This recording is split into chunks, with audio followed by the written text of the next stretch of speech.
Hello and welcome to episode 89 of the Foundry Roundtable, the podcast exclusively covering the Foundry for Star Trek Online.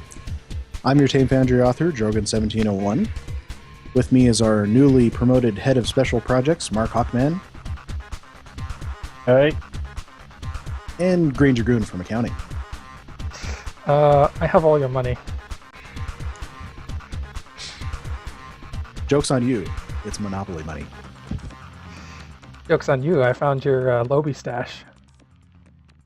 Dang it, you are able to access my account bank from my bridge. And we have two guests with us tonight. We have PaxFederatica and Rellimtime. Greetings.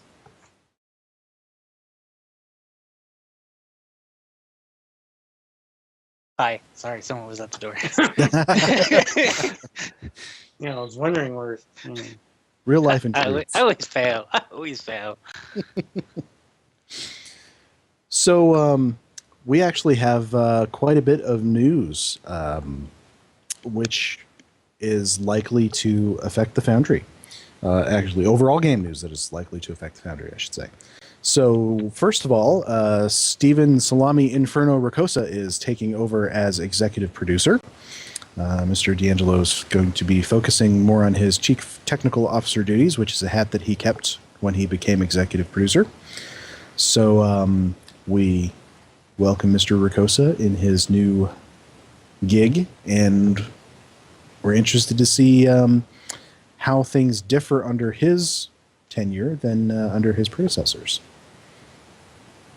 Because, I mean, you never really know, do you, how it's going to turn out.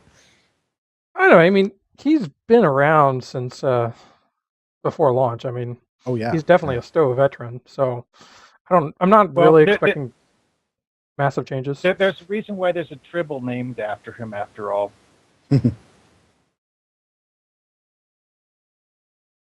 But, I think we did see some changes when D'Angelo took over because, he was a systems guy. And so we got systems stuff, new bridge officer systems, new, R&D, that kind of thing.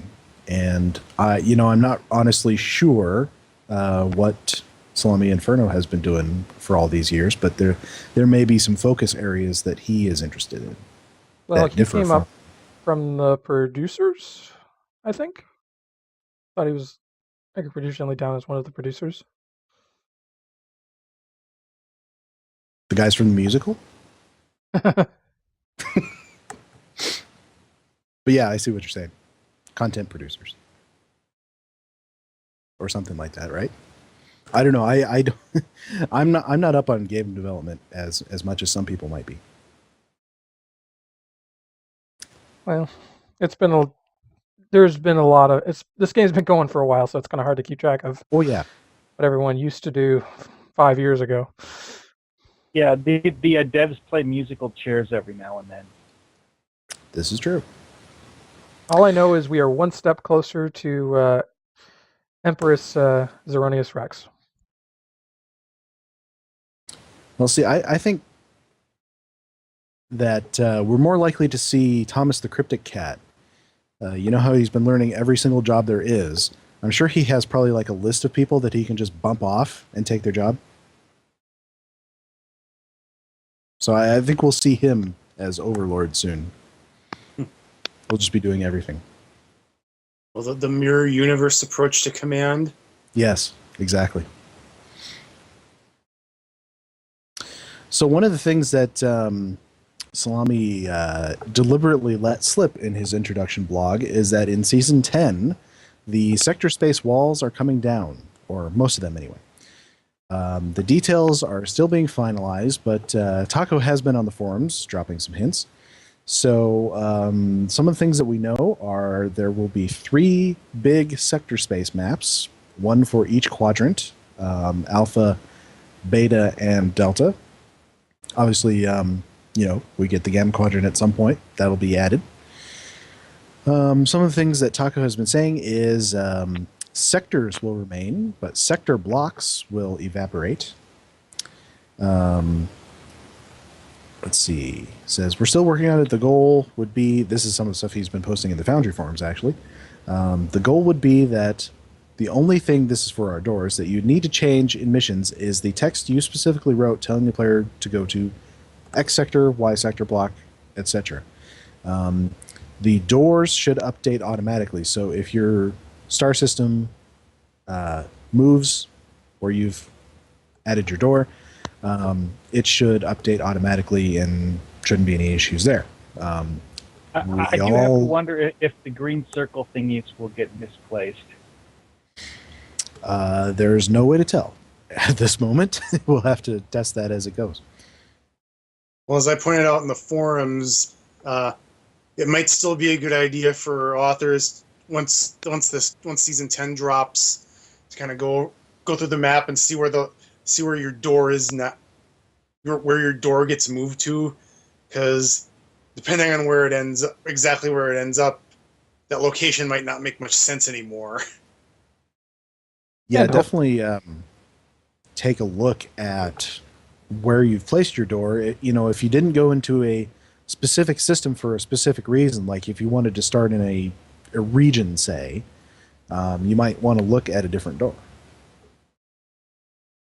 Because one of the things that we do know is, this is another quote from Taco, he said, "We've actually put in a fairly substantial effort to bring our maps in line with the soft canon Star Trek Star Charts map." Dragoon, if you want to throw that up on the screen there. And so there's actually a fair bit of shuffling going on. Yeah, so that'll be interesting to see. I noticed there was a few cases where things that, well, for the most part, I should say that the map as it is now is loosely based off of this chart. So you'll find a lot of recognizable things in the general area of where they would follow on the map. But there's a few things that are just kind of way off from where they are. For instance, I don't know if anybody can see it. You have Dewa on the edge of Romulan space here, which everyone should know is the name of the system where New Romulus was settled. But you'll find close by, right on the neutral zone border, is Iconia. And in-game, that's way over on the other side. So it'll be kind of interesting to see if they decide to do some serious shifting. Also, Romulus itself would, based on the star charts, be more like often Alpha Centauri, or like over next to where they have the east end of Alpha Centauri. Let's put it that way. Yeah, it's almost up, and it's very close to the northwest end of the Romulan Star Empire. It's actually really close to Charon, which I believe is in game. Because isn't Charon the that place you go to pick up went to go to pick up metal skull supplies in the old Romulan mission? Yes. Which I think that was supposed to be a Romulan colony in the old mission, but they got moved to a here it appears on the Romulan side of the border. Yeah, according to some of the soft canon, Charon is actually part of the Empire. They had some big shipyards there, and it was a site of a major battle in the Earth-Romulan War, which is supposed to be possibly part of Season 5 of Enterprise. Had that happened. Well, no, it's not much of an issue now that No, obviously we're many, many years later from that, so... But yeah, definitely. I mean, I've got this book at home, and there's a lot of interesting things you can pour over. Just all the different little locations and whatnot. Well, one thing that's obviously going to be changing is Gamma Orion is. That is part of the map is going to get completely redone, as far as I know. Yeah, I mean, it's not impossible to do. I believe it's... I'm not entirely sure whether it falls in the alpha or beta quadrant, but I can tell you if you set a course from K7 due south, you'll eventually hit it. But it's way out there. Yeah, it's like 2 sector blocks down. Yeah. So I'm not entirely sure how whether they'll just have a bunch of space you have to fly through to get there, or I personally think that they should move the whole Borg story arc up to, I guess it would be the area around where Vega is supposed to be. And so that they can kind of cluster there. Because nothing in the Borg story really ties specifically to anything going on in Gamma Orionis. In fact, really the only major landmark of Gamma Orionis is the Utara Nebula, and that isn't even used. Well, we do have the Born system, which the Borg have apparently subjugated somehow at some point in time. Yeah, but I mean, that could be any Federation colony, though. Well, was it Federation or was it part of the Empire? Is it even Believe it's specified in the Federation. mission? I don't quite remember that part. Is that the one where you go with Cooper and go investigate a recently assimilated colony? No, I'm talking about the Cure Ground. Oh, okay. If I remember right, that's the Born system. Yeah, I can see that would be tricky.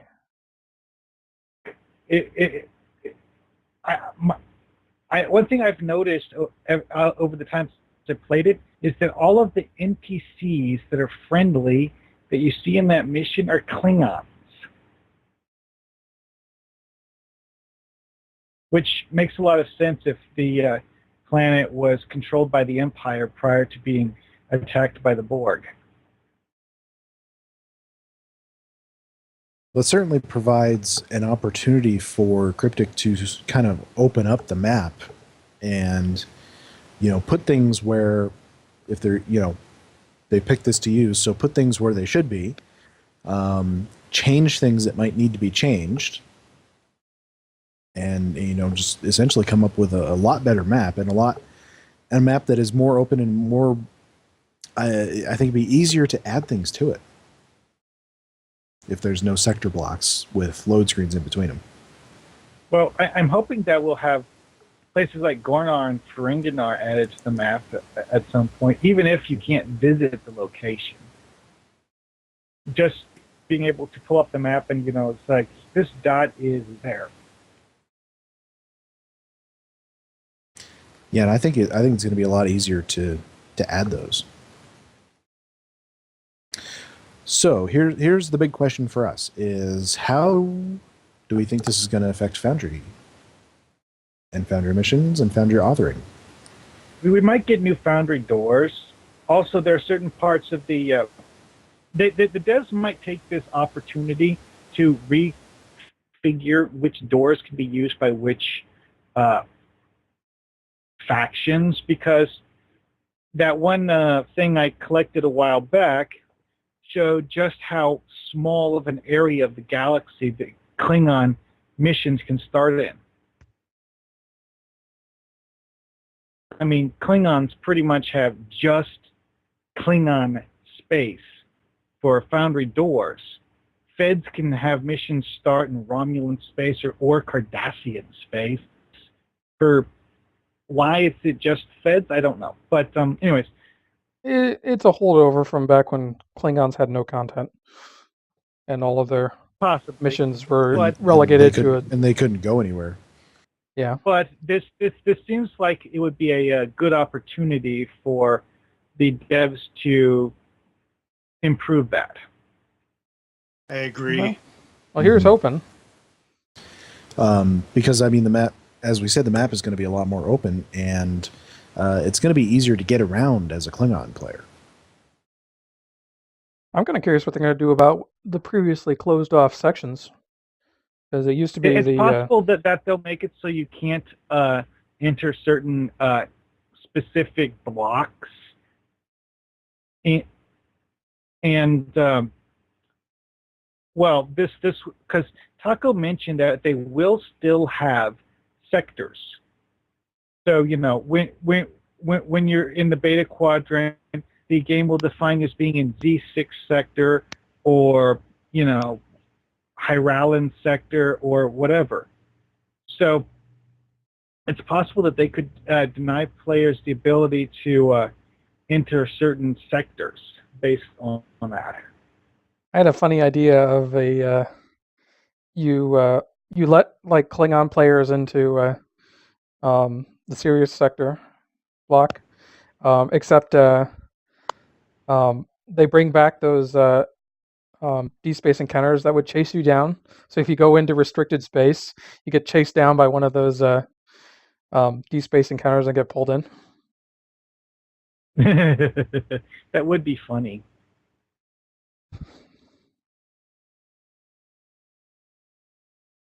Ooh, I just thought of something. We don't have system locations for any member of the Klingon Empire except the Klingons themselves. In the TV show, we never had any real data on where the Lethians lived, or the Nausicaans, for that matter. Well, they The just Gorn, have one-off appearances. Well, the Nausicaans actually showed up several times. Granted, they were always, like minor bit players, usually hired as dumb muscle. But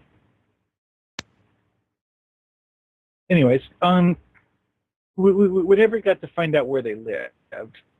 The Orions, we actually have a good bit of data about the Orions, except we don't have their location of their homeworld. And in Stowe, their homeworld is pretty much abandoned. I noticed on the star charts that there is an Orion system that is not far from Earth, but that doesn't necessarily mean that's where the Orions come from. Well, there's an Orion it would sector actually in kind of make sense Stowe. based on the fact that yes, the Orion sector block is in Sirius. And in Star Trek Enterprise, the Orions were one of the races that, one, the Federation encountered relatively early. Two, the Vulcans had known for, well, most of the time they'd been a spacefaring race. Actually, I think it was mentioned at some point in time that the Orions had actually been a spacefaring civilization for, I want to say, like 2,000 years, which seems rather odd considering that they don't exactly have formidable spaceships, but, well...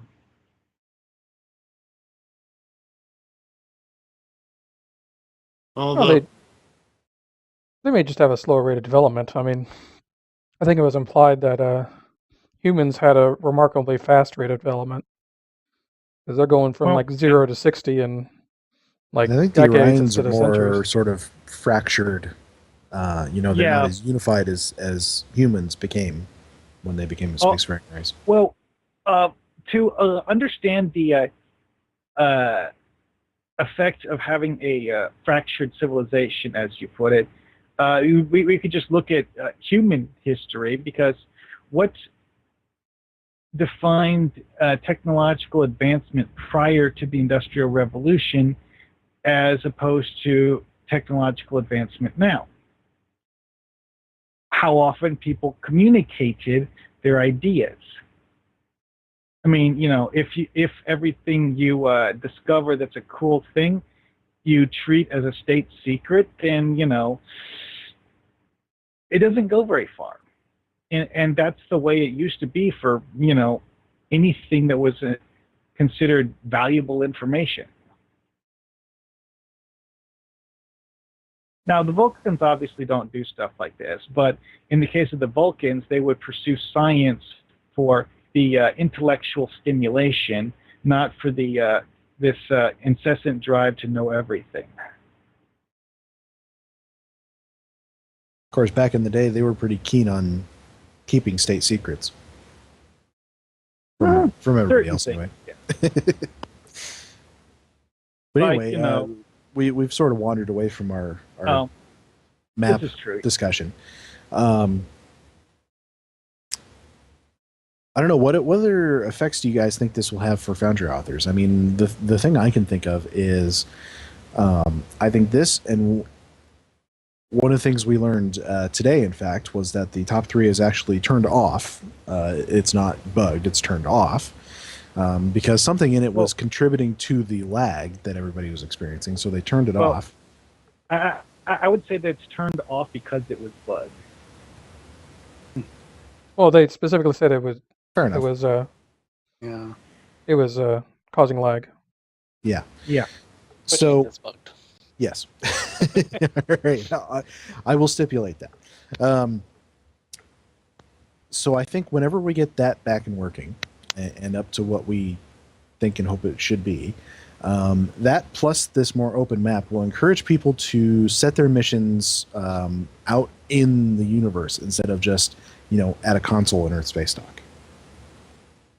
At least that's what I'm hoping. Of course, it'll help if we finally get doors in what are now Taudewa and Delta Quadrant. That would be Something we've been excellent. I'm wanting hopeful for that as well. Yeah. I mean, also, there are certain systems in the current map that don't have doors either, for no obvious reason. I think usually the ones. I know in a lot of cases it's ones that they don't. Well, Or they like them, or like major hubs or something like that. some of them seem to be things that are designated as special systems, like, for example, what's it called? Gateway. Gateway is one of them that we can't use as a Foundry door. And as everyone knows, Gateway, that's where the Guardian of Forever lives. Yeah, and that's the thing we're not allowed to use because of copyright problems. Wait, really? You We're don't- not allowed to use it? You If don't you- want Harlan Ellison to come after you. Yeah, there's some like problem. They have to get like special permission to use the Guardian of Forever. That's why I we think have they the. can only use it in that mission. That's why we have the ground map, but the Guardian of Forever isn't on it. Huh. I hadn't actually heard that. I remember there was a discussion about that, but I guess I somehow missed that aspect of the discussion. Some of the reasons that we have Ferocins and not was it Well, Kazinthi? I'd heard that one. But It's the that's- same kind of thing. Okay then. One of the things that I hadn't mentioned yet is that I saw them post is that they will have the ability to differentiate regions within the map. So they should still be able to, keep different DOF missions where they have always been and things like that. That's actually something that Borticus specifically addressed because people were asking how it would affect DOF missions, and Borticus, well, he basically said that they're going to have DOF mission availability based on which sector you're in, and that the sectors would inherit whatever they had in the old sector blocks. And he's actually collecting a whole bunch of data on missions that are not working at the moment. So, well, specifically, he's looking for missions that are impossible to find, not things that are difficult to find. Because one of the effects of the exploration cluster removal is that there were actually certain DOF missions that you apparently had to look at your department head while inside the cluster in order to find them, which means that they're not available because you can't look at department heads inside the clusters now. All you get is the main sector cluster list.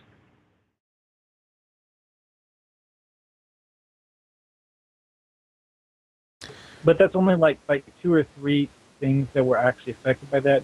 Granted, one of them is extremely popular because it's the sequence of DOF missions that you need to do in order to recruit Gultane. So let me ask you guys this, and also the folks in the chat room. If we get all kinds of, systems moved around, things put where they, quote, should be, do you anticipate any of your missions having to change doors? Most likely. For me, Yeah. no, because I placed my door based on where my audit should be.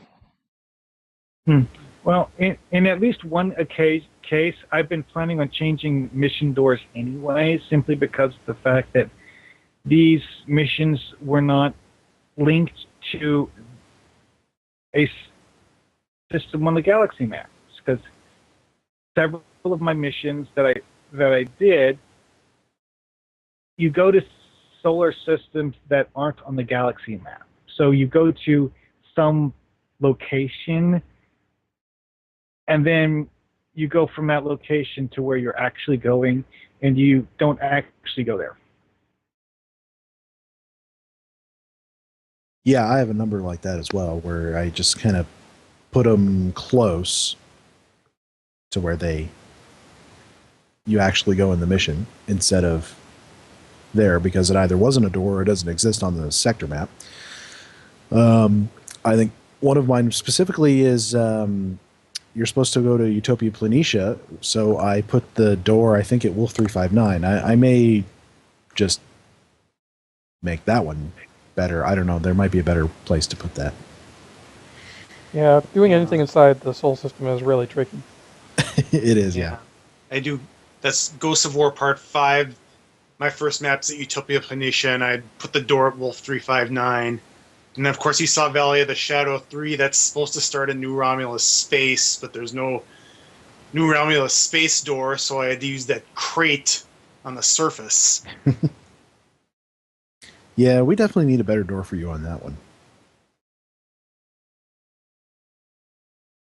I'm thinking if we get, I'm thinking if we get the Tau Dewa systems, if we get the New Romulus, if we get that New Romulus itself as a door, that's obviously where I'll put it. But if not, I'll probably put it in. What's that system right next to it? It starts with a C. Pariah? No, that's in the next sector. There's another. It's just to the southeast of New Romulus.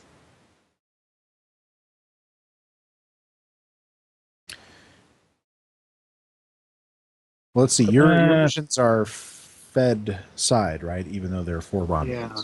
Correct? Yeah. So obviously, I mean, you could put them anywhere in what we think of now as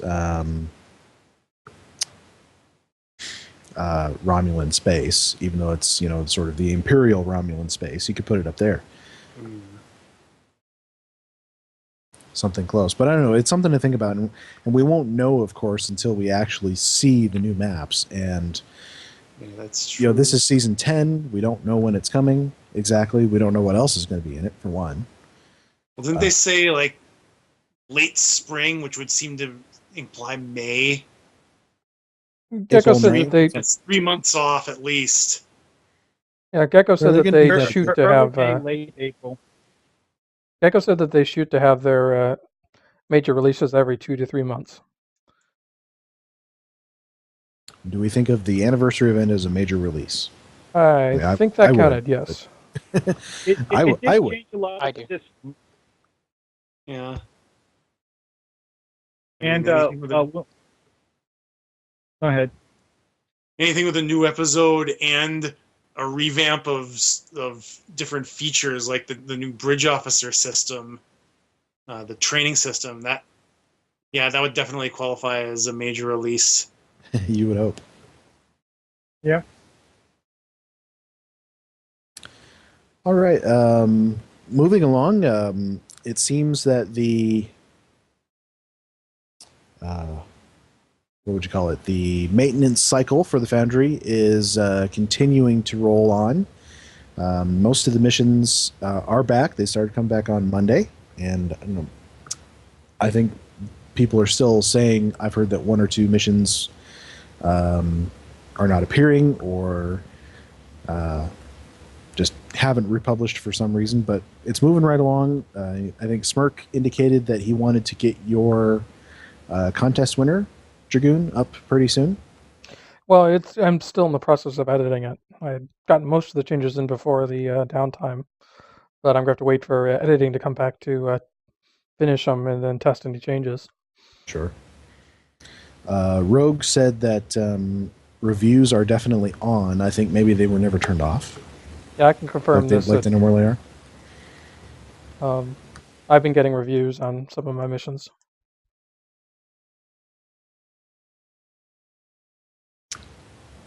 In any case, barring any problems, I can imagine editing being turned back on fairly soon. I haven't seen any major problems so far. Nobody's. So toward that end, go around and ask everybody, you know, what they might work on as soon as the Foundry comes back up.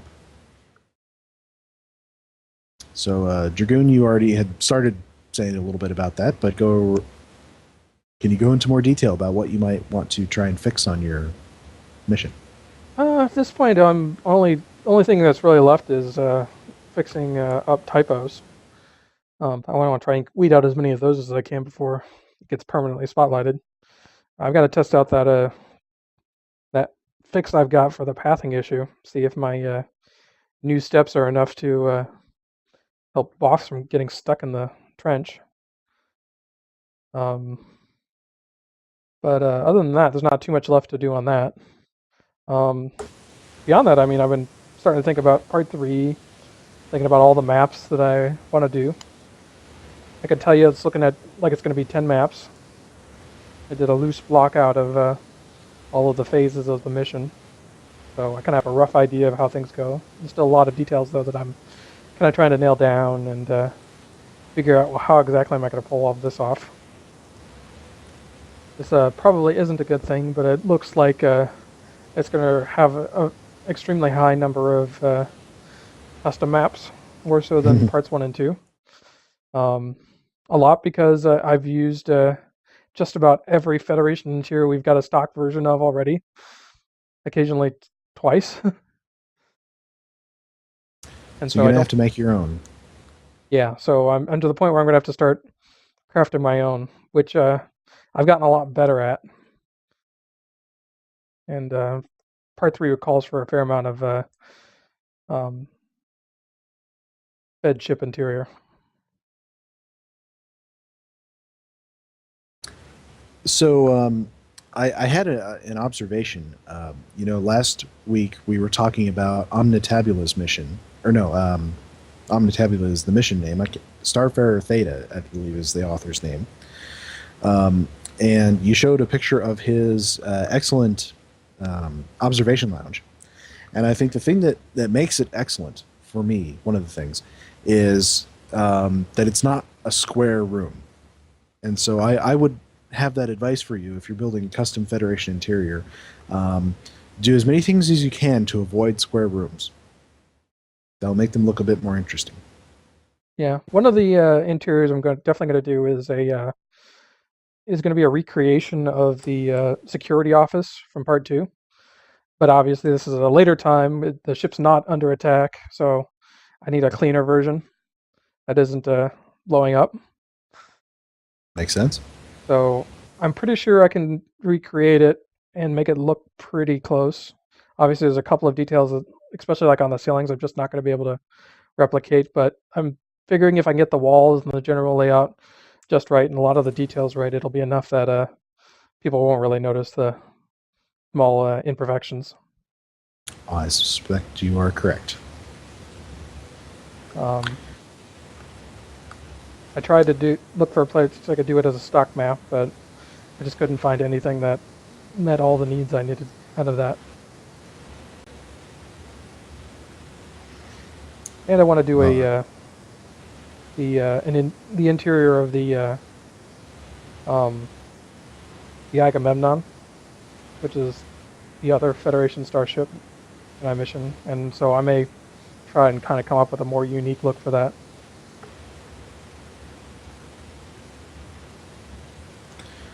All right. Mark, what do you think you might work on when the Foundry comes back? Well, I have a mission or two that I'm planning to change the start door on, because now that we have the ability to use exploration clusters as start doors, it occurred to me that certain of my missions would fit that nicely because of what I mentioned earlier about how the doors were chosen by vague proximity to where I wanted the mission to be, not because it is that location. So putting it at an exploration cluster door is a good fit. Also, I've been pondering things, and I think I may have finally come up with a good solution for fixing the issue with the Beta Rana incident. And as soon as that gets done, well, I'm going to change the starting door on that one too, because, well, it's a random system in the regular sector block, and changing it to be the exploration cluster in the regular sector block would make sense.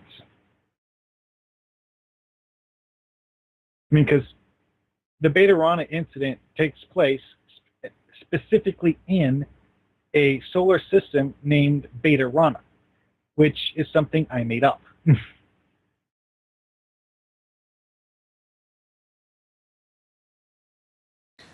Well, and who knows, with the systems moving around, there may be one that you find on the new map that is perfect.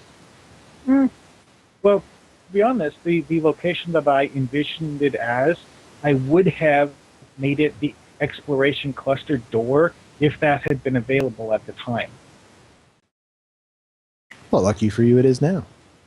Exactly. Except that the mission is currently broken, and it took me a while to figure out exactly how to fix it properly. Yeah, because one thing that someone mentioned is that if you highlight a bunch of objects, one of which has a default text, and the others don't, and then copy it to another map, the default text gets duplicated to all of the objects selected, which is obviously a bad thing. However, if you move one object at a time, then that takes forever. However, if you move just the objects that have default text, then highlight everything else, that's, reasonably quick, and it avoids the glitch.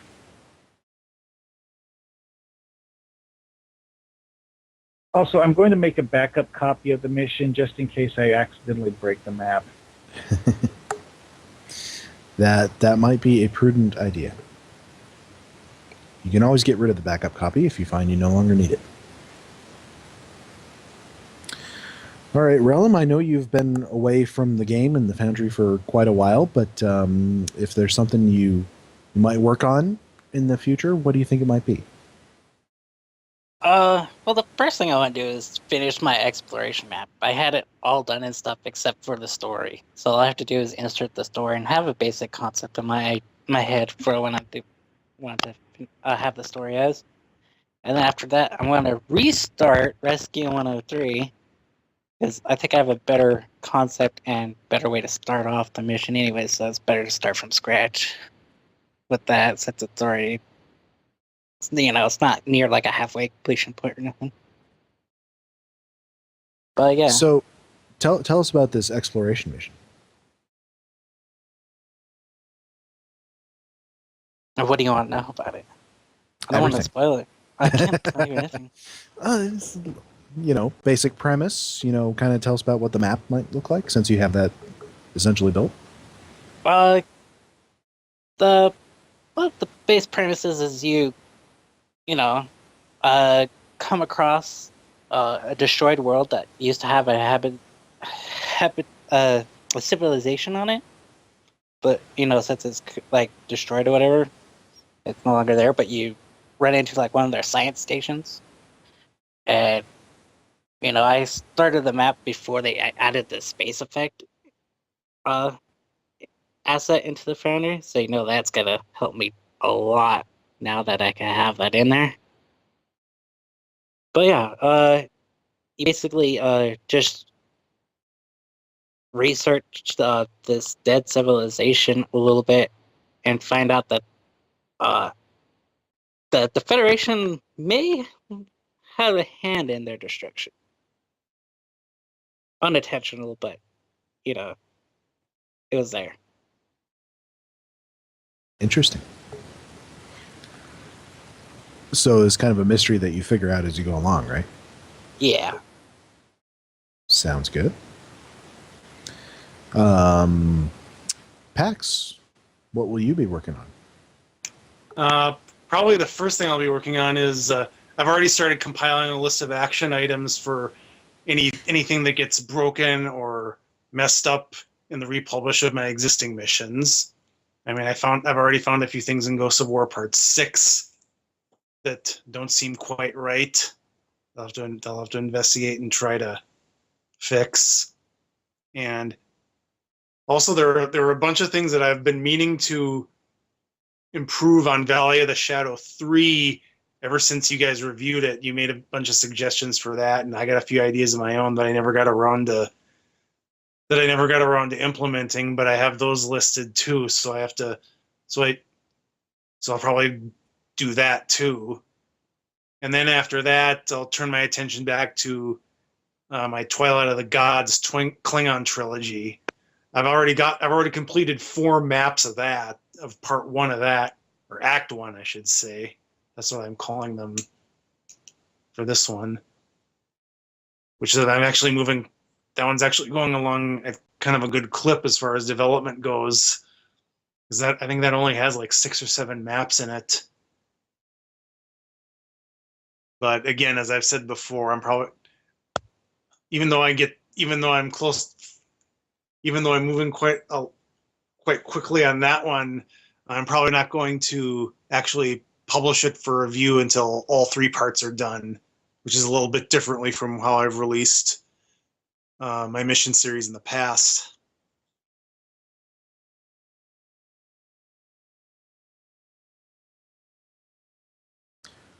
Well, I'll tell you, Pax, the thing that I most want to do when the Foundry comes back up is revamp my 5-part Romulan series, which I talked to you a little bit about. But I actually had just now the idea that I had to coordinate with you to make it tie into your Romulan series. Because I'm going to have to do a lot of revisions. I'm going to have to do a lot of revisions. Yeah, I was thinking that maybe you could incorporate my those Thalaron satellites into your mission. Because remember, there's one, as I said, Ghosts of War. You find out it's all an alternate timeline anyway, and 2, as far as anyone knows in this timeline, all the remaining Thalaron satellite components are still locked up at Baronix Depot under Tal Shiar control. So who knows what could be done with those? Well, the first thing I'm going to have to do is replay your missions, and then also continue to play the new cryptic missions, because one of the things I'm going to have to change is the climax of my story, which is a Romulan attack on Vulcan, which happens in the first of the new cryptic Romulan missions. So obviously we don't want to repeat that. Yeah. I made these missions 4 years ago. Plotted them all out even before the big cryptic featured episode series with the Remans came out. So it predates all of that. So it definitely needs some updates there. But I'm sure between the two of us we can come up with some ideas. And as soon as Foundry comes back up, I would like to have you play my missions as they are now. Oh, okay. And see what suggestions you might have. All right. Yeah, you'll have to point me to the titles. They're not published at the moment. So. Yeah. Oh, and one more thing. I've mentioned this to some of you over Twitter and things like that.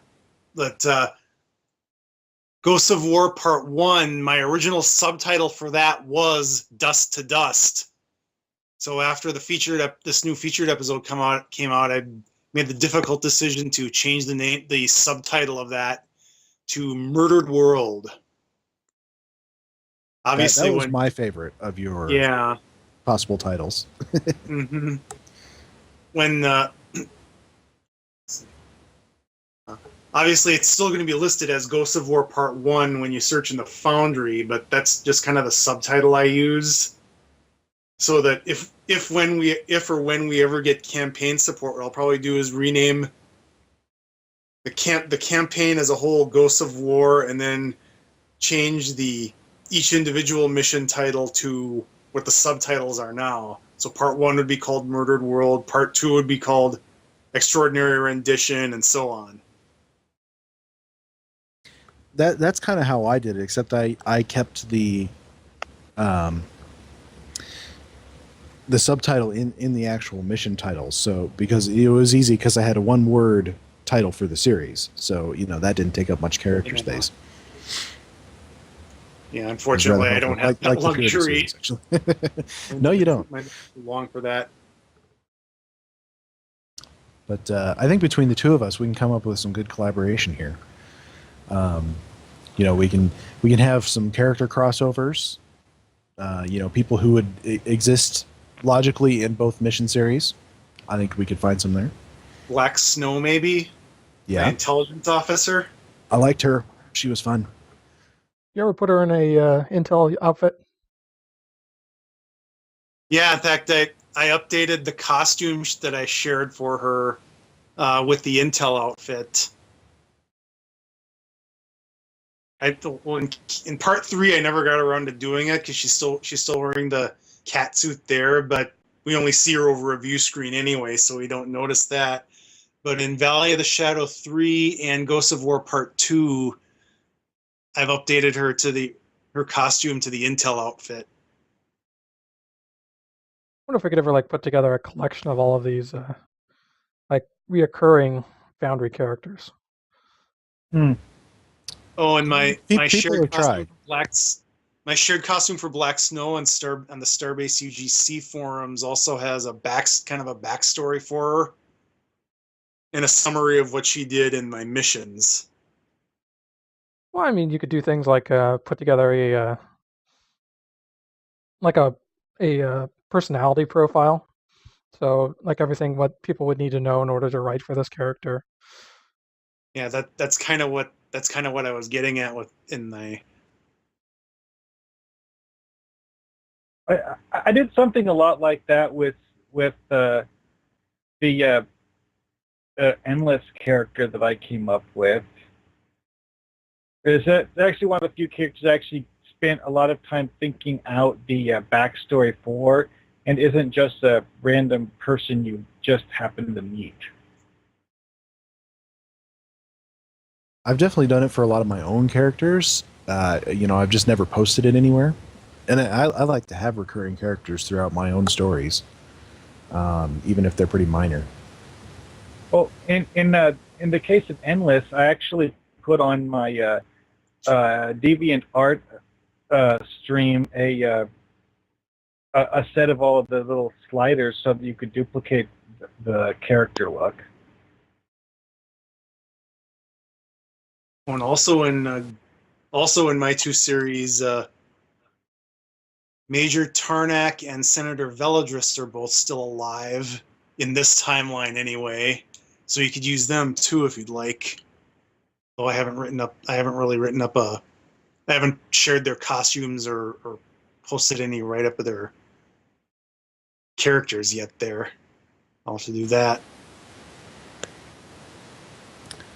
Well, we'll definitely get together outside the show here and see what we can do. Once the Foundry comes back up anyway. So I'm guessing probably you guys are like me, even though missions are coming back up, you probably haven't played any since our last show here. No, not yet. Well, other than Ghosts of War Part 6, the one that I just replayed, one of my own that I just replayed to look for bugs. That'd be an interesting exercise, though. essentially play your own mission and look at it from a reviewer standpoint rather than the standpoint of the author. That's something we should do sometime. My personal experience is that it's a lot harder said than done. Because Oh yeah, I will always approach it as someone who knows what the mission is supposed to be versus what it's actually perceived as. it's very difficult to kind of forget all of what you put into it and try and look at it from an outsider's perspective. Well, that's why outside testing is so valuable. Mm-hmm. Well, it's like that one thing I keep mentioning that I call the writer's blind spot.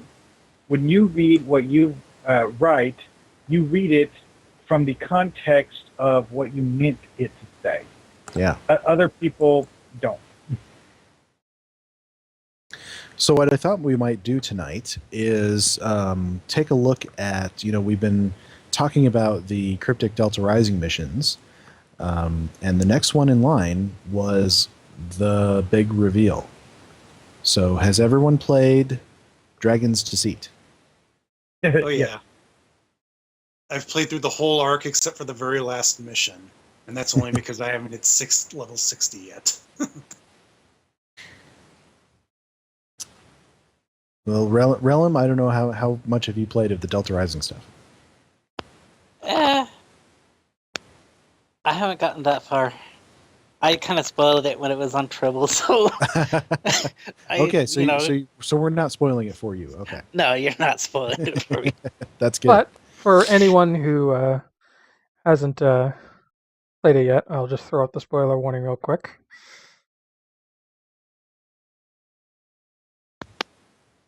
Abandon hope, all ye who enter here. Oh wait, not that warning? 18 or older? Near enough, right? Oh, not that kind of one. So I will admit it's been a little while since I played through this. I did a big push on one of my characters to get all the way through. And I've only been lackadaisically playing through it on other characters. Actually in kind of the same boat. So, but I remember it being like a very big and fairly long mission. Probably one of the largest of the missions in Delta Rising. Yeah, you start off by going to meet Voyager, I believe, who has a way to infiltrate a Vaadwaur-controlled world, essentially by using Hazari technology to disguise you as a Vaadwaur ship, which is always kind of neat to get your ship changed to look something different in the insto. It's basically a fancy version of one of the GPL holo emitters, except that the Hazari technology apparently has the ability to mimic the power signature of a Vaadwaur ship. So that it takes more than just a cursory scan to realize it's, not what it's supposed to be. So once you're disguised, you go and infiltrate the Vaadwaur world. I thought the space map was really neat because it showed just sort of the scale of how many ships the Vaadwaur have and how big their force is. It's kind of interesting for a race that only numbers in the hundreds of thousands. Mm-hmm. Well, one thing that people keep bringing up is how many worlds did the Vaadwaur control at the height of their power? The impression is quite a few. Yeah. So, how many of those little cold storage depots did they create? We don't know. It's entirely possible that the Vaadwaur cryogenically froze half their civilization. And there's also the fact that the Vaadwaur seem to be like 90% soldiers.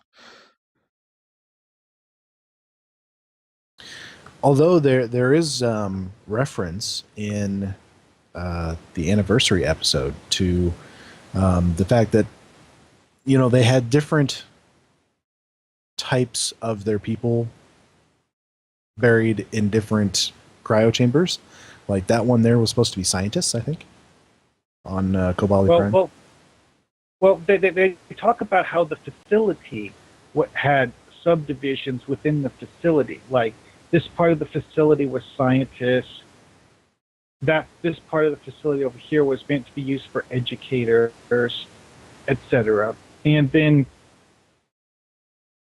but of course, the higher ups, as the pods are being filled, decide that they want to have like 90% of them filled with soldiers and military technicians, so that instead of having people whose actual job is education, you have people who, shall we say, have a more hands-on approach to knowledge. And although they still have plenty of knowledge, it's not exactly the it's military industrial complex kind of knowledge. Yeah. Yes, like how to take apart a starship and then reassemble it in 5 minutes. That sort of knowledge. That's skill. Yeah, right one of the there. missions specifically said, kick out all the artists and poets to make room for the soldiers. Put the artists and poets on the front lines, and then if they survive, they can write tales of our glory. That sounds like something the Vaadwaur would do. Yeah.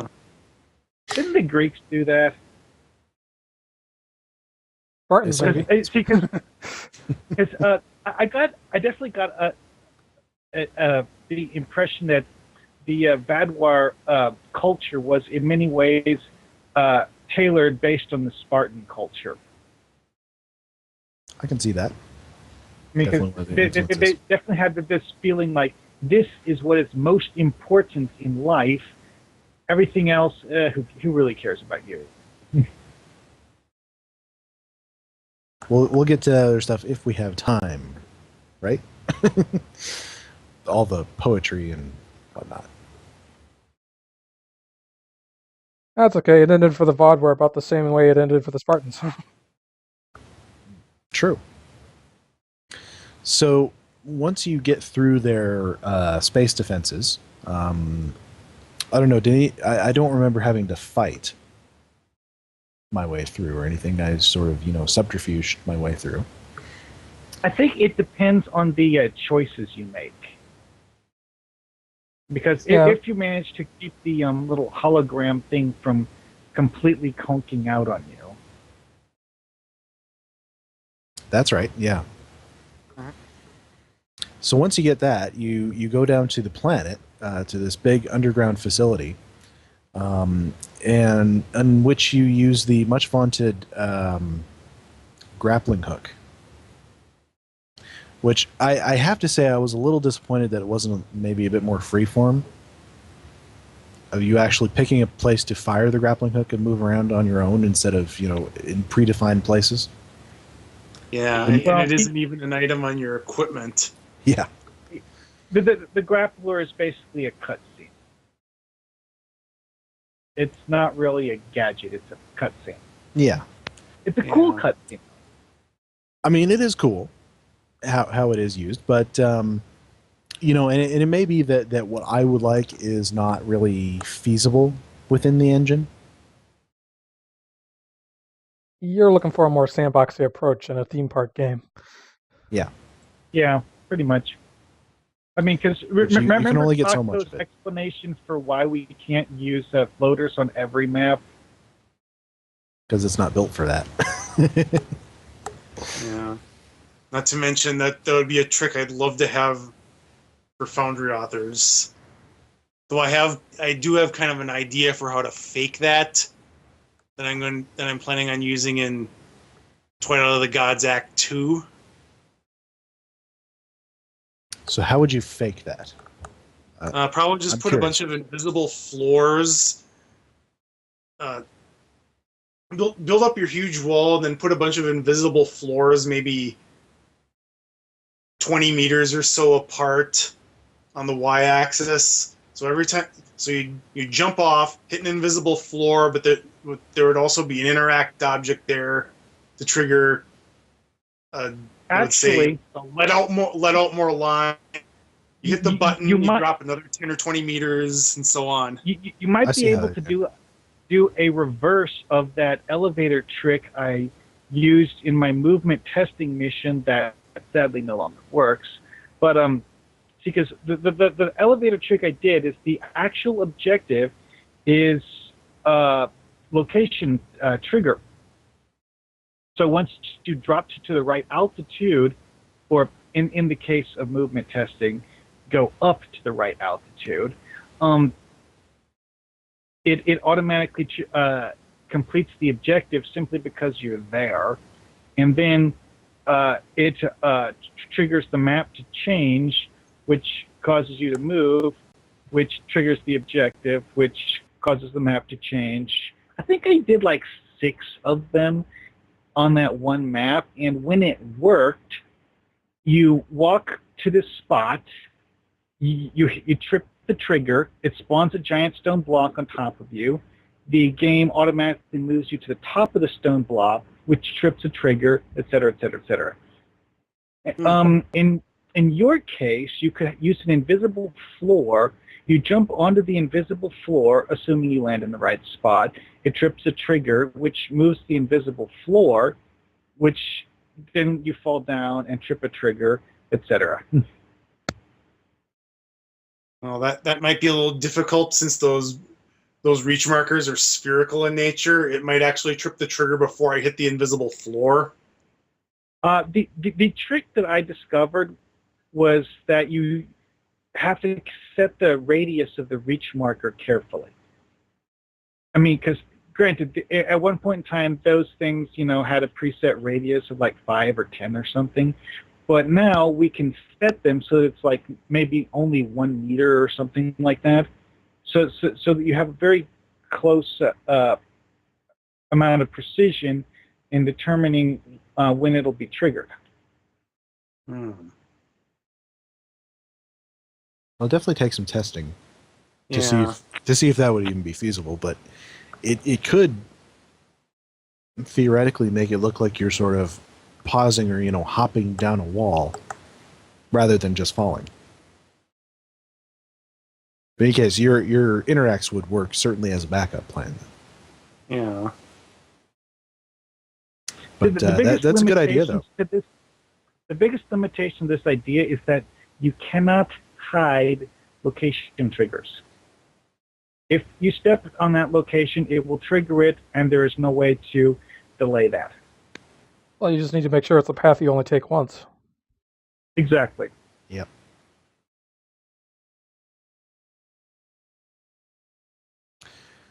So in any case, my disappointment with the grappling hook aside, the map that you use it on is fantastic. that big underground complex. Outside of the Foundry map. There are that'd be so awesome as a Foundry map. Because it's huge. I mean, there's all kinds of nooks and crannies and stuff.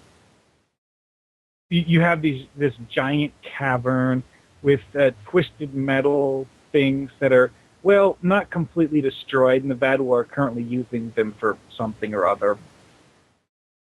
But, they definitely look like they are things that were left over after the planet got bombed to dust.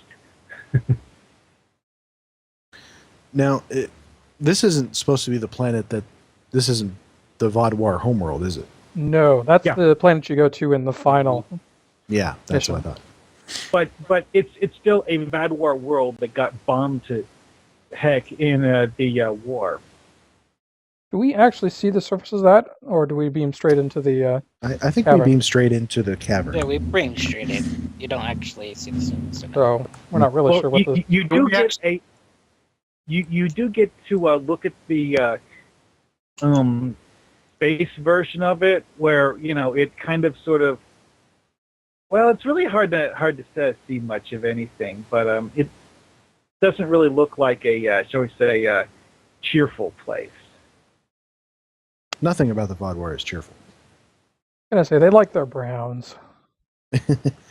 As we can see from this magnificent bridge that we're all standing in, which is my Vador ship, which currently is called Florence. That's how it came out of the box. I haven't renamed it yet. I may keep it as Florence because that's kind of hilarious. I'm trying to remember what my Samsars came with, and they had equally strange names. Equally human names, things humans would name a ship. I know if I had a Exactly. Pod Warship, I might name it after like a German tank or something. There you go. Well, I had Chuffs name his Samsar Bantkara after one of the Kilrathi ship classes that has a similar aesthetic with the wings protruding out of the sides. I named mine Oh. the Olympus Mons after the Neo-Sapien flagship from Exo Squad because it kind of looks similar. Although the actual Bantkara has a giant hangar door at the nose of the ship because it's a carrier, it's not a cruiser. Actually, given the fact that this is the Wing Commander games, almost all large ships are carriers. So.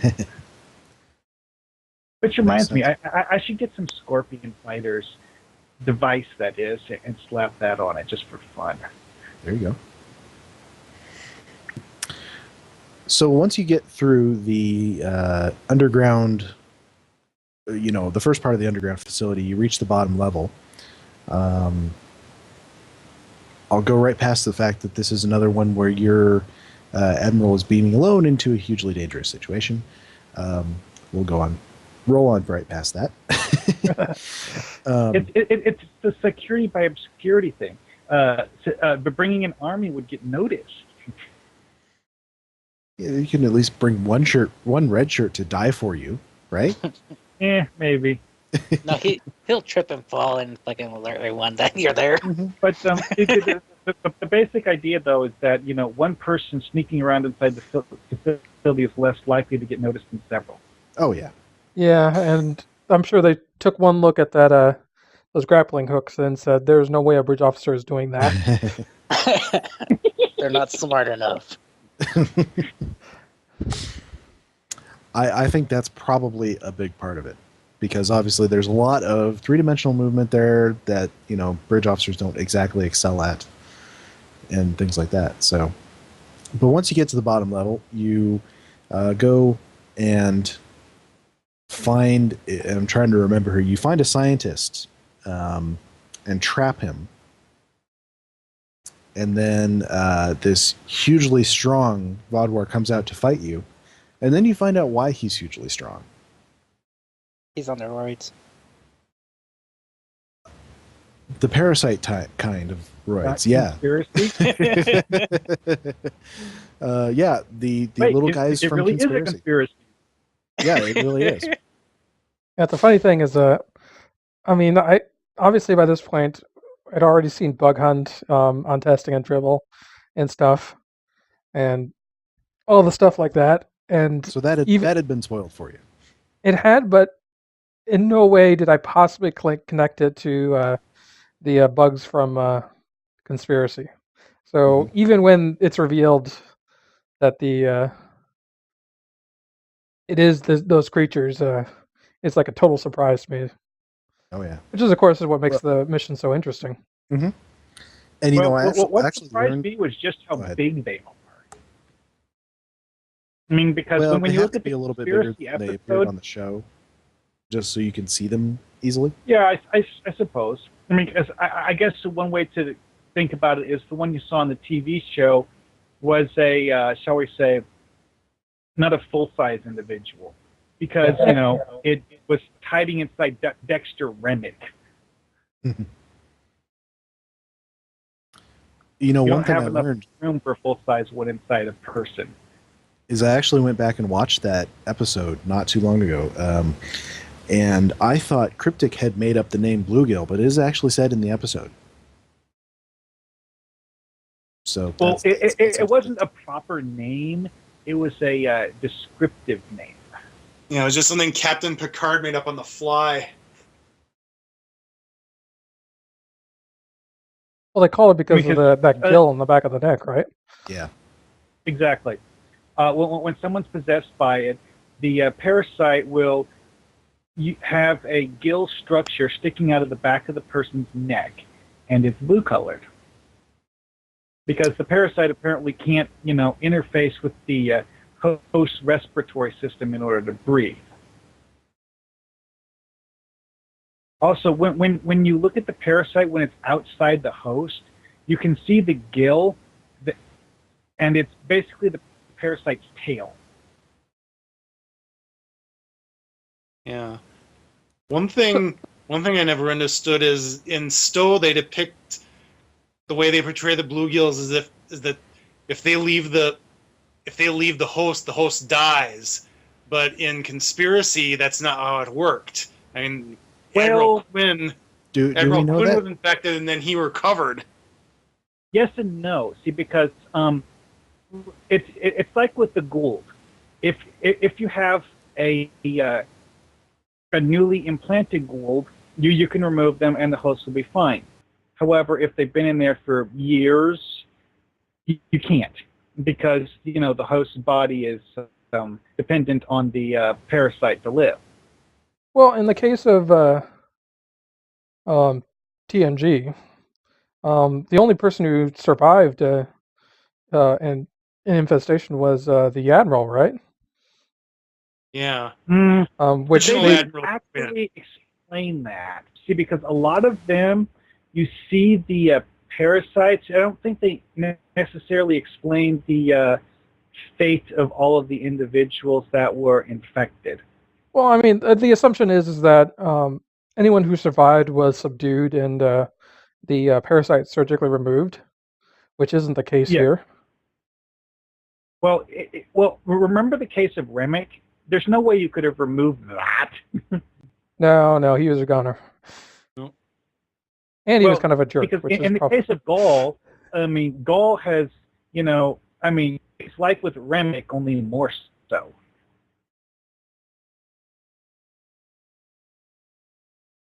And there's some things that we don't see in that episode that can kind of allow Cryptic to interpret for their story needs. Like, we don't necessarily see the aftermath of being possessed by one of these things. We don't see what happens to Admiral Quinn 6 months later. Maybe he is dead.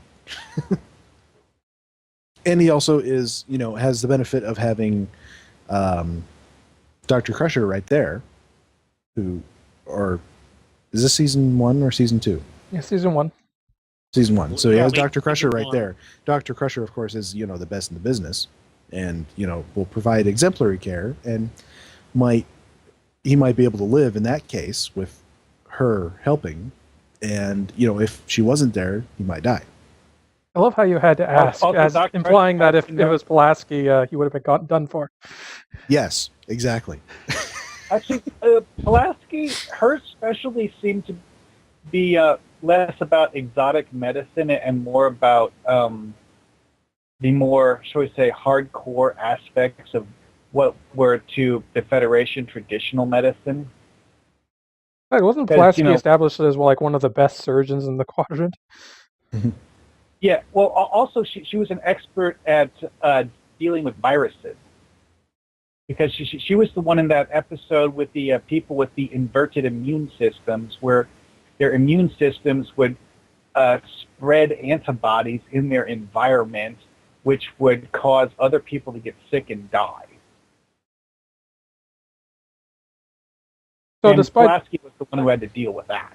So despite the fact that she was a douche today, she probably was a pretty good doctor. You wouldn't make it to chief medical officer on a starship if you weren't. The people at the bottom of the class are not going to be out there on starships, or at least not in chief medical officer. Yeah, you might end up being Nurse Ogawa's assistant if you're at the bottom of the class. There you go. So you find out that the Vaadwaur have been implanted with, or at least some of them have been implanted with this parasite, and you go deeper and find more of them. Well, we should also mention that someone else also witnesses this parasite escaping.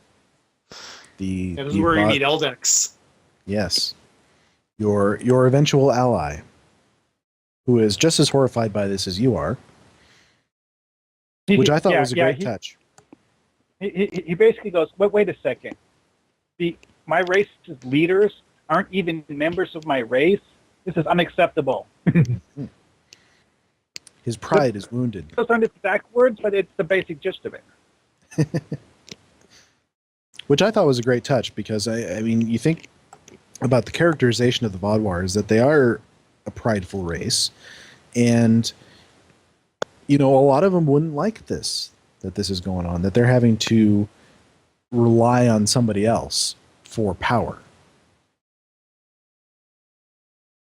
Or even that they've been duped into following someone else, because, you know, that to them is, you know, it's just like even worse than being subjugated. It's being tricked into being someone else's servant. Mm-hmm. Yeah, definitely in following with the World War II theme, the Vaadwaur definitely have an Aryan mentality going on. They do. Well, let's face it, they're called the Vaadwaur supremacy for a reason. And they want, you know, the war that was alluded to in Star Trek Voyager had many undertones of that, simply because of the whole thing of how the Vaadwaur were basically like, we're the best, everyone else will serve us or die. So I think, if I remember correctly, you and Eldex, you go deeper into the facility, you destroy a bunch of the parasites. Well, yeah. And then you bug out, so to speak. One cool thing about this episode is that since Eldex is a Vaadwaur, he uses the special Vaadwaur kit modules. And so you get to actually see one of the Vaadwaur shield drones in action from the perspective of it being your ally, which was, well, partially useless, but really cool at the same time. Yeah, the Vaadwaur definitely have some very unique weaponry.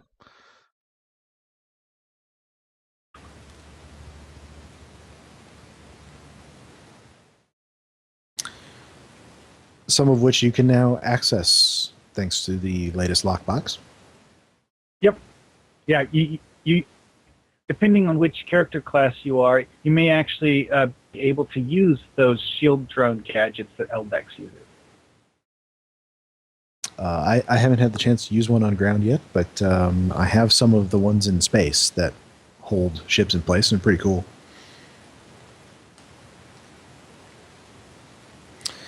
So, thoughts on this mission overall? Mm-hmm. It was definitely a very interesting twist. This is a twist. good example of how a boss fight can be incredibly irritating.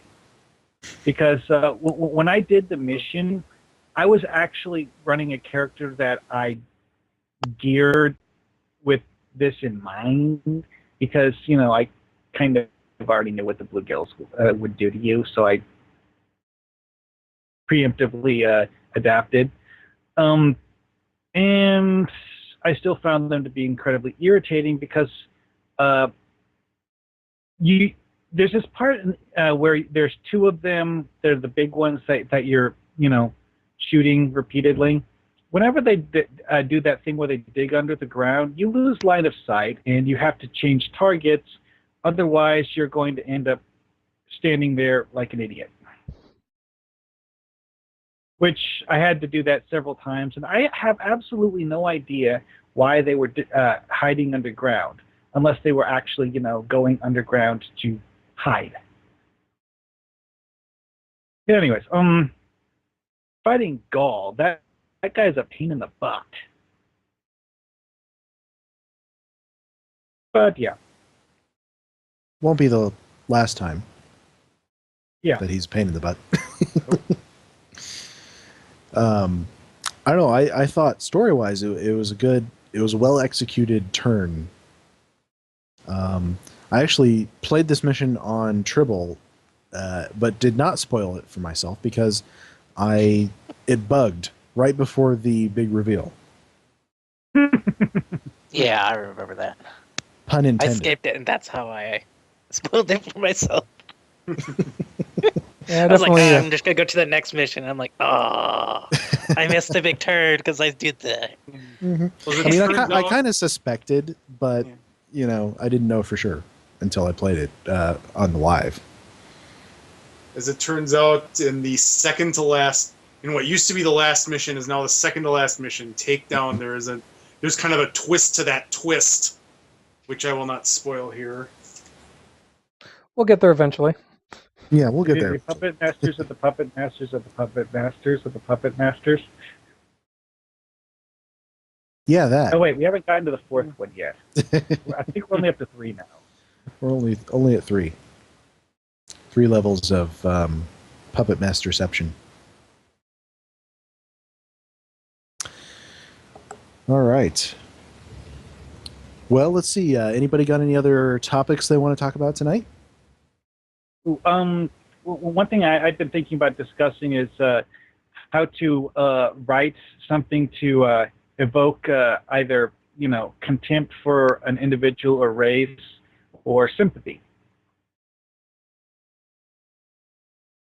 Yeah, because this week several people have been doing a rather long-running discussion on the forums about why they dislike certain races, et cetera, et cetera. I believe the ones you're referring to are mostly centered on the Kobali. Yeah. Yeah, I know people dislike the Kobali. Some people, I should say. I don't. Obviously, I made a whole crew of them. I don't know. I think you have to, if you want to elicit a response, you kind of have to write something big about them. Obviously, the big thing about the Kobali is how they reproduce. You might take another race and have a big thing about them is, they eat puppies. So I don't know. There's definitely ways to make a player dislike a race right off the bat. Well, going back to the previous discussion, you feel sympathy for Eldex when he finds out that his race's leaders have been used as what's the word for it? I don't know. Even after you yell with him, he's still kind of a jerk. By parasites, and they're not even doing things that they want to do. They're doing whatever the parasite wants them to do.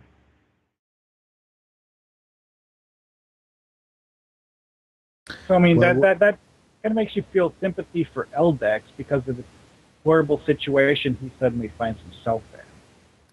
When you meet Eldex, it's a good example of when you start to dig deeper about a race and you find things to sympathize with them. But what earlier in the story, we're given lots of reasons to dislike the Vaudouar, especially when they attack the Talaxians. Because the Talaxians are our friends, although some people really hate them. I hate them. Well, the Talaxians are mildly annoying, but being mildly annoying is not an adequate reason to want to shoot someone. It's not? I would No, say it's mild. Relm is going to have to reevaluate his life choices now. I want to say Only one of the some key of them. things. One of the key things about Delta Rising, I think, is they went for much more emotional extremes than they typically do. They give you much more personal reasons to hate the bad guy and empathize with the good guy. But on a slightly lower level, there's they give you plenty of reasons to dislike the Teray, because they are very irritating. Teray are just kind of playing yet- the same parts they had in Voyager, though, right? Yeah, absolutely. Pretty much, except that unlike Voyager, we find out why the Teray use Voth ship designs. Mm-hmm. Because the budgetary concerns. Because the Voth are their allies somehow. Yeah, but I'm sure in Voyager it was because of budgetary concerns. Come on, This is Star Trek true, uses but- ships all Well, over. and it may be budgetary concerns for the Teray as well. I mean, maybe they I don't don't know. want to go through the expense of having a big shipbuilding industry. They just want to buy their ships. Pretty sure the Trey are the way they Well, are also- because in Voyager they needed to you to initially side with the Vaadwaur over the Turay. Yeah, absolutely. They seem to be a rather obnoxious race, but their reasons for being obnoxious are the fact that they don't trust anyone except for the Voth. And you get to slowly whittle away at that. Get them to trust you at least a little. I don't know. And then there's this one moment where they suddenly start to trust the Voth less than they did before. Mm-hmm. I don't know. I really liked what they did with the Kabali because they are kind of playing these. To start off with, we were always kind of nervous about the Kabali because they do basically reanimate the dead, which raises all sorts of I want to say not moral wrongs, but moral, or it raises feelings in people. Yeah. It's a touchy subject for us. We are not comfortable with death. No, and so Uh-huh. They kind of, 21st century humans are not. And then, of course, the way that arc plays out kind of ups the ante on that. I'm pretty sure that people in the 25th century aren't comfortable with this subject either. I mean, it's a funny thing because we go from kind of helping them out because they're the underdogs in this scenario to finding out that it isn't what we thought and that the attack isn't unprovoked, and so it flips the other way into kind of siding with, well, the Vaadwaur are totally justified. And then it flips back to siding with the Kabali because, oh, well, the Vaadwaur are basically trying to commit genocide. Well, we can't have that. And so it kind of plays back between these extremes. They're playing them against each other. Then there's this moment where you're like, wait a second. The Vaadwaur said what? Because if I remember right, it eventually comes down to this whole moment where the Vaadwaur basically, the Kabali offer to give them what they want, and then they're like, nah, we don't really care. Or shall I say, they offer to give them what they claim that they want.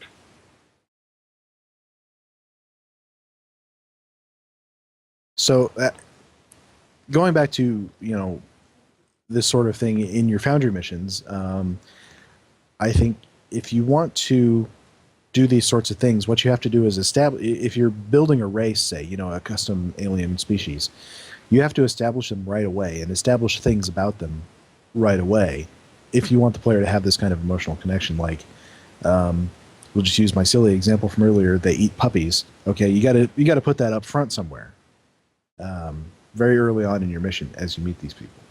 And then you can delve into their culture more as you go on. That's kind of what I did with the Nevaeans in the Valley of the Shadow trilogy.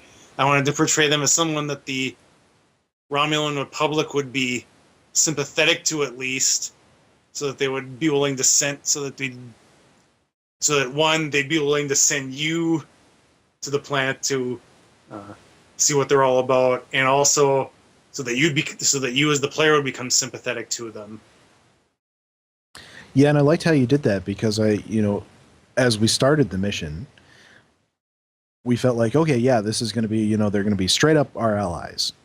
And then as you delved into it, there were some of them of that race that we were not going to be so friendly with and not going to be so sympathetic towards. Well, one thing I've found that always makes for an interesting story is a situation where you have a reason to feel pity for another race, but at the same time, you still don't like them. I think that's kind of where we're at with the Turay. And to a certain extent with the Vaadwaur, because, of the whole thing with how this current war isn't actually even something that the Vaadwaur thought of. And that feeling is something you have to build towards. You can't, it's very difficult to just start immediately at that when you introduce a species. Yeah.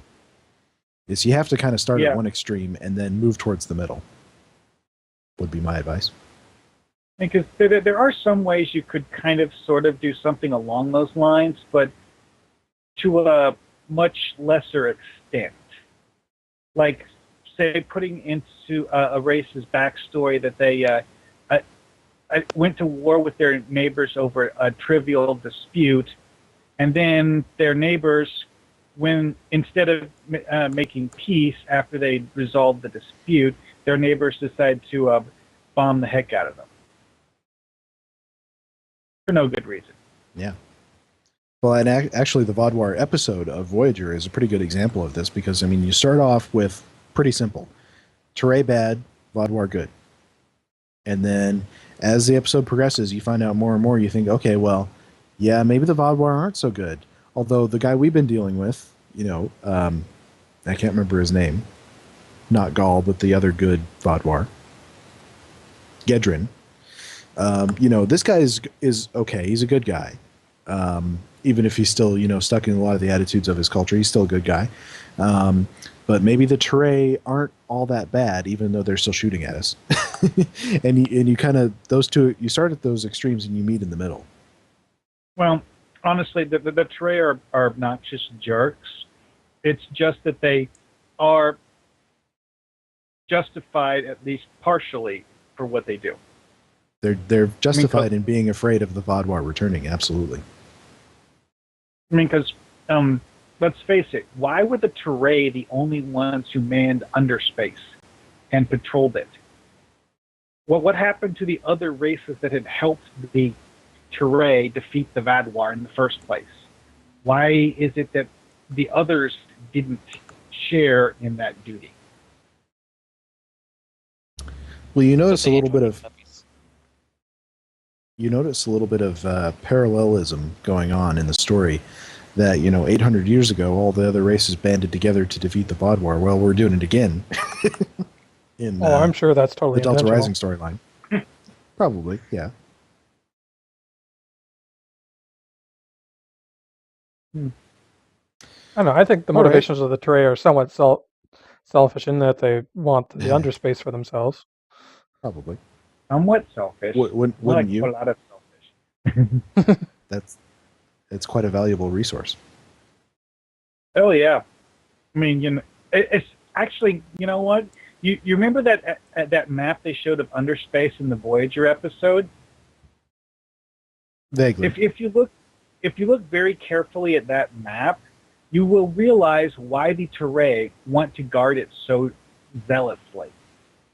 That is because that map we see in the Voyager episode of underspace is simply the local part of underspace. It's not the whole thing. It's just the part that's closest to Voyager. Underspace would be something I'd like to see the Stowe dev team explore and have us utilize more. Because it's not something we do a lot of in Delta Rising. It would be a good method of introducing new sectors, new parts of space. Like obviously not sector blocks anymore. But new sectors. Maybe a good way to expand the Delta Quadrant map without resorting to the old standby of Iconian gateways. That's a good. I don't know. I think that wormhole from that one Hirogen mission would make a pretty good underspace tunnel for a Foundry mission. Oh yeah. That one is definitely up there, especially because, well, actually, it comes with baked-in debris, but most of the debris is relatively small. Which suits how it appeared in the episode because it had all kinds of debris in it. Yeah, because the things that were basically space junk would drift into underspace, but since, you know, what is 1 light year outside underspace is something like, you know, like 1 AU inside underspace, you know, things that drift into underspace are a lot more concentrated. Yes.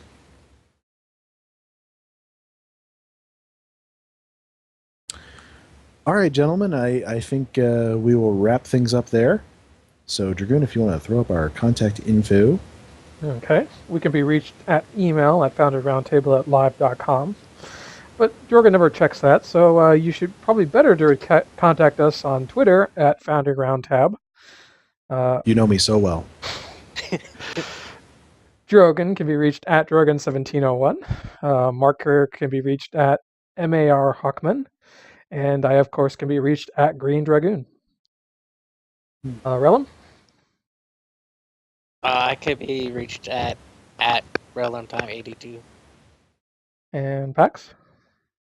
At NCC-89471 in game. And on Twitter, the same thing, only without the dash. Too complicated.